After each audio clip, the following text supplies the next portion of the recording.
فجر کے بعد آپ آئیں ظہر اور عصر کی طرف، تو ظہر اور عصر کا وقت جو ہے، اب فقہ نے اس کی ایک کچھ خاص ٹرمینالوجیز یوز کی ہیں، آپ کی توضیح میں بھی یہ دی ہوتی ہیں، لوگ پریشان بھی ہوتے ہیں کہ یہ شاخص کیا ہوتا ہے۔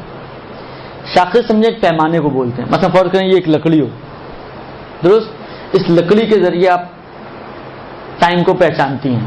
اب پرانے زمانے میں گھڑیاں اور یہ آلات اور یہ ساری چیزیں تو نہیں تھیں، تو اس کو کہتے ہیں، مثلا فرض کریں اگر یہ لکڑی ہے کہ جس کو اگر زمین پہ آپ یوں سیدھا رکھنا چاہیں تو رکھی جائے سکے، یہ پتہ نہیں، مثلا یہ درست، یہ کہلاتا ہے شاخص۔ اب اس کے سائے کے اعتبار سے اس کے ٹائم کو آپ کیلکولیٹ کرتے ہیں۔ ہوتا کیا ہے، مثلا فرض کریں یہ ہے اگر سورج، یہاں سے سورج نکلا، مثلا مشرق سے طلوع ہوتا ہے سورج اور مغرب میں جا کے فرض کریں غروب ہوتا ہے، یہ مشرق اور یہ مغرب، درست۔ جب یہ سورج سر نکالتا ہے اپنا، تو ہوتا کیا ہے کہ جب یہ سورج سر نکالتا ہے تو جس چیز پہ بھی پڑے گا اس کا سایہ لمبا ہوتا ہے اور اپوزٹ سائڈ پر ہوتا ہے۔ مثلا یہ سورج یہاں سے نکلا ہے، چیز یہاں پر ہے درمیان میں، سایہ اس کا اس سائڈ پر ہوگا، اور جیسے یہ نکلے گا تو سایہ اپنے میکسیمم لینتھ پر ہوگا۔ جیسے جیسے یہ اپنا چکر چلاتا رہے گا، چلتا رہے گا، حرکت کرتا رہے گا، یہ جتنا جتنا اوپر بڑھتا رہے گا یہ اتنا اتنا نیچے آتا جائے گا، درست۔ اچھا، یہاں تک کہ یہ اس کے بالکل اوپر آ جائے۔ اب جب یہ اوپر آتا ہے، بالکل ایگزیکٹ اس کے اوپر ہوگا، تو اب دو طرح کے علاقے ہیں ہمارے پاس۔ مکہ وہ شہر ہے کہ جہاں پر سایہ بالکل ختم ہو جاتا ہے، کراچی میں سایہ ختم نہیں ہوتا، شاید سال میں کوئی بعض دن آتے ہوں، ایک آدھ دن، یا چند سالوں میں کوئی ایک آدھ دن کے جس میں سایہ ختم ہو جاتا ہو، تو مجھے نہیں معلوم، اتنا میرا اچھا نہیں ہے یہ حساب کتاب، لیکن جو نارمل ہے وہ یہ ہے کہ کراچی میں سایہ ختم نہیں ہوتا لیکن اپنے منیمم پہ آ جاتا ہے، درست۔ لہذا جب یہ سورج آپ کے سر پر آ گیا یا اس شاخص کے اوپر آ گیا تو اب یہ سایہ اپنے منیمم پر ہے۔ اب زوال کا مطلب کیا ہوتا ہے؟ زوال تو اردو میں بھی لفظ استعمال ہوتا ہے نا، قوموں کے زوال کی کہانیاں آپ سنتی ہیں۔ زوال کا مطلب کیا ہے؟ پستی کی طرف آنا، گر جانا۔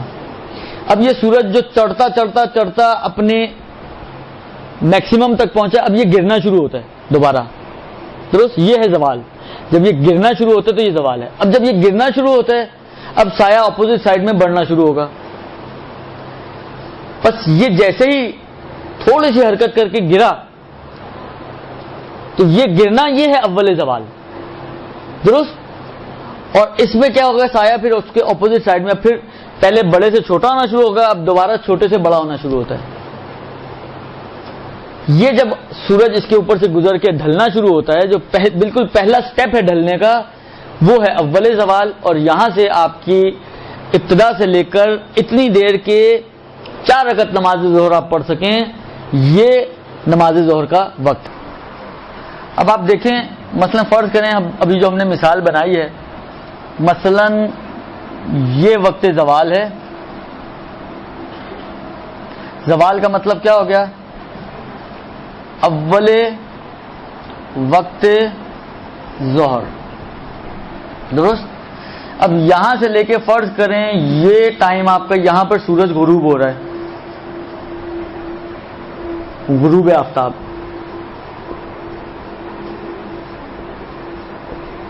درست۔ یہ پورا ٹائم آپ کا جو ہے یہ ظہر سے لے کر اول زوال سے لے کے غروب آفتاب کا، یہ نماز ظہر اور عصر کا ٹائم ہے۔ لیکن اس میں ایک چھوٹی سی تفصیل ہے، اور وہ تفصیل یہ ہے کہ ابھی ہم یہی فرض کرتے ہیں ہماری ایک رکعت 1 منٹ کی ہے، تو 4 رکعت نماز ظہر ہو گئی، تو کتنے منٹ چاہیے ہمیں؟ 4 منٹ۔ فرض کریں یہاں سے لے کے یہ 4 منٹ ہیں، اس وقت کو کہتے ہیں وقت مخصوص ظہر۔ یہ ظہر کا مخصوص وقت ہے، یہ ظہر کا مخصوص وقت ہے، یعنی ابھی اس میں اس کا مطلب یہ مخصوص وقت کا مطلب یہ کہ آپ جان بوجھ کر اس ٹائم میں عصر کی نماز نہیں پڑھ سکتی، یہ اس کا ٹائم ہی نہیں ہوا ابھی، درست۔ لیکن یہاں سے یہاں تک یہ کامن ٹائم ہے ظہر اور عصر کا، یہ ظہر اور عصر کا کامن ٹائم ہے، اس کو وقت مشترک کہا جاتا ہے، مشترک یعنی کامن۔ اور یہ جو آخری 4 منٹ بچے ہیں، یہ عصر کا مخصوص وقت ہے، یعنی ظہر یہاں پہ قضا ہو گیا. فرض کریں اگر اس وقت تک آپ نے نماز نہیں پڑھی ابھی تک، تو اب آپ ظہر کی قضا ہو چکی ہے، اس کو چھوڑ دیں، عصر کی نماز پڑھیں اور اس کے بعد پھر ظہر کی قضا ہوگی.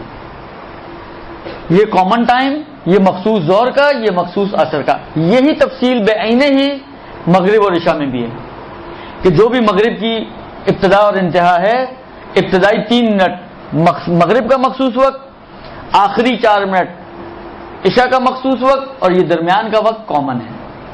درست؟ مغرب اور عشاء کا. ایک اہم مسئلہ جو آتا ہے، دیکھیں میں نے کہا غروب آفتاب. آپ کو معلوم ہے غروب آفتاب کے مسئلے میں اختلاف ہے فقہا کے درمیان. شیعہ سنی فقہا کے درمیان بھی اختلاف ہے اور شیعہ اپنے فقہا کے درمیان بھی تھوڑا سا اختلاف ہے. ہمارا اور اہل سنت کا ایک بہت بڑا ڈسپیوٹ وہ یہ ہے کہ وہ کہتے ہیں جیسے ہی سورج کی ٹکیا غائب ہوئی مغرب ہو گئی. ہم کہتے ہیں نہیں، 10 یا 12 منٹ بعد مغرب ہوگی. درست ہو. اب یہاں پہ جو غروب کا، اس سے کون سا غروب مراد ہے؟ آیا 10 یا 12 منٹ بعد والا ٹائم مراد ہے یا 10 یا 12 منٹ پہلے والا ٹائم مراد ہے؟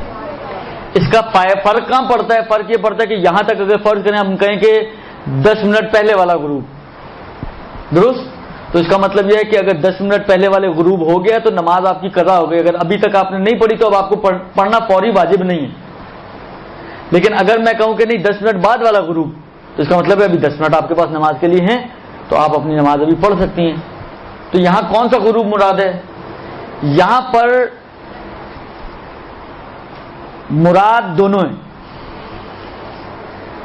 دونوں اس طرح سے ہیں کہ اس ٹائم پیریڈ میں سمجھے فقہا نے احتیاط لگائی ہے کہ احتیاط کی بنا پر نماز پڑھے.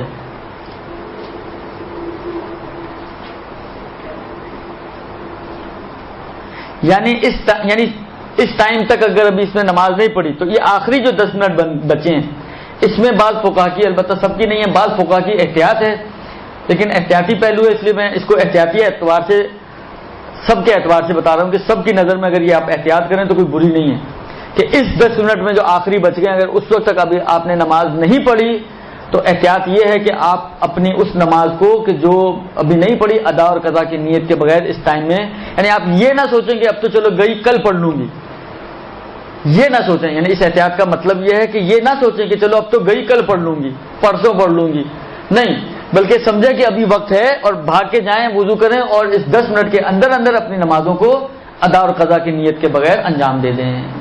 اس احتیاط سے یہ مراد ہے. درست؟ قرب، خالی قربت اللہ.